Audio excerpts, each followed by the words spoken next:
Today we're on to episode number 12 in the Harley Wishbone Frame build. And as reported last time, I had to get the tops of the front down tubes bent inward so that they would fit through the neck. So what you're looking at here is the fixture I built originally to get the left tube flattened, but what I was able to do was figure out where both tubes had to be bent inward so that they would slide into the neck. And as you can see, this is the original line and that one there. And both tubes, because they're left and right symmetrical, they have to be bent inward and reduce the angle at the top. And once that was done, I got that thing done. So as you can see, the forward part of the frame is finally together. The tubes are in there. I did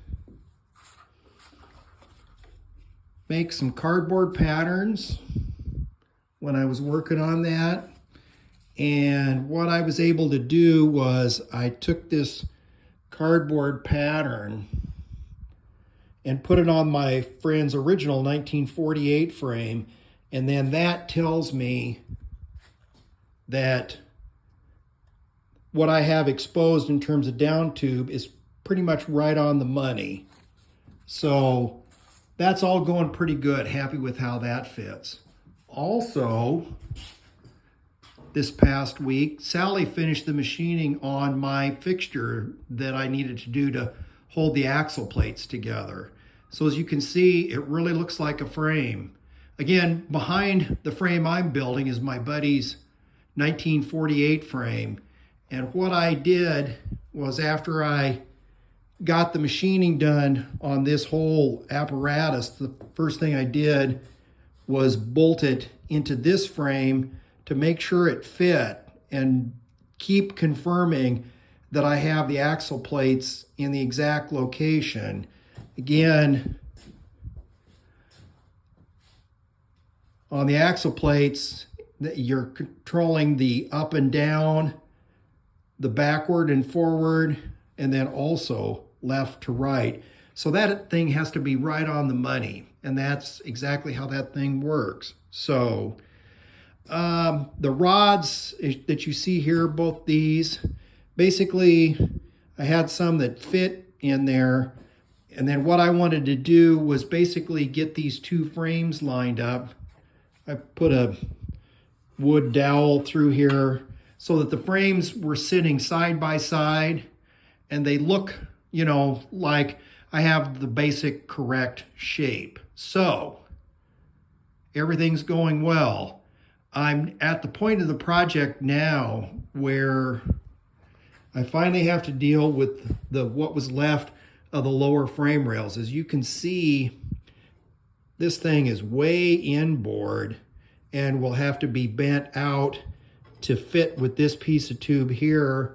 And then on the other side, here, that's a better angle. It needs to be bent up and in just a tiny bit. But basically, once I get those pieces made, and that one is tricky, this is a tricky frame rail because it comes out of the axle plate straight, does a really soft curve, comes downhill, and then curves back in.